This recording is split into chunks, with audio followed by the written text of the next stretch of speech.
Mis amados hermanos, que Dios les bendiga. Una vez más estamos acá con el afán y con el privilegio, ¿verdad?, de aprender más de nuestro Señor Jesucristo, de este Evangelio maravilloso. Y hoy vamos a estudiar el segundo capítulo de Gálatas. En este capítulo, Pablo cuenta a las iglesias de Galacia que la iglesia de Jesucristo, el Evangelio de Cristo, desde un principio ha tenido que oponerse a los judaizantes, ¿verdad? Y él les cuenta todo esto a la iglesia para corregir a la iglesia en el error que se está cometiendo, ¿verdad? Se está yendo por un camino equivocado y que se aparten de esas doctrinas falsas. La iglesia de Gálatas eran iglesias donde habían más judíos que gentiles. Y era una iglesia adulta, no era una iglesia tan joven como la de Corintios. Ustedes se recuerdan los problemas que tenía Corinto. Aparte de su problema carnal, tenían también problemas de los judaizantes.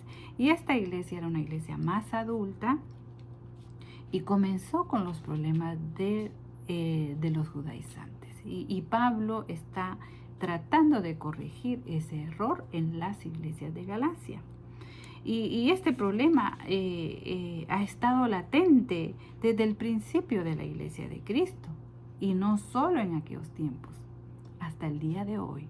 Hoy usted escucha que muchas iglesias se han vuelto a tradiciones judías, ¿verdad? Se han vuelto a vivir doctrinas judías, la ley de Moisés, ¿verdad? Es algo impresionante, es algo que sigue vivo, sigue tratando de adulterar el Evangelio de nuestro Señor Jesucristo.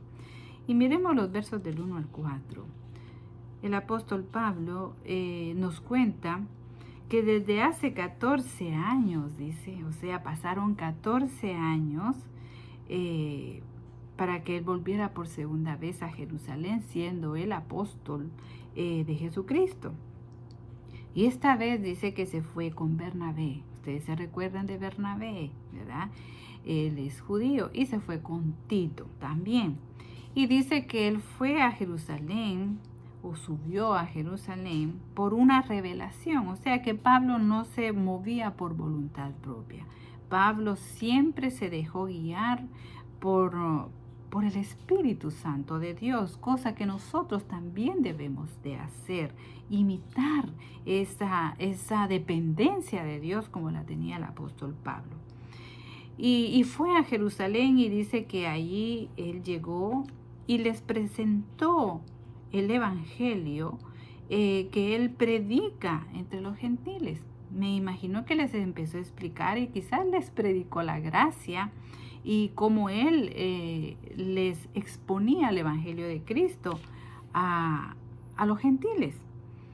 Y dice que él lo hizo en privado, con los que tenían alta reputación, o sea, era gente importante, eran religiosos muy importantes. Estaban los ancianos, ¿se recuerdan que en Hechos lo vimos? Estaban los ancianos y estaba Pedro, Juan y Jacob, que eran las personas líderes en ese tiempo del Evangelio de Cristo, y seguramente algunos otros más que estaban en esa reunión en privado. Y dice Pablo que él les explicó lo que él les predicaba a los gentiles, y dice que les aseguró que él no corría ni había corrido en vano con respecto al trabajo de la evangelización con los gentiles. Y él hace una aclaración que Tito no era judío, que él era griego, y él estaba con Pablo, estaba con él, y a pesar que ellos sabían que era judío, no fue obligado a circuncidarse. Y dice el apóstol Pablo que este problema de los judaizantes surgió por causa, mire cómo dice, de los falsos hermanos, así lo llama Pablo, que se habían infiltrado. Mire lo que hacen los falsos hermanos: se infiltran para espiar Dice, ¿y qué era lo que espiaban? La libertad que se tenía en Cristo Jesús. ¿Y cuál era el propósito de estos falsos hermanos? Infiltrados y espías. Su meta era someter a la iglesia a la esclavitud. Mire, qué peligro, mi amado hermano. El falso lo que busca es quitarte tu libertad en Cristo Jesús.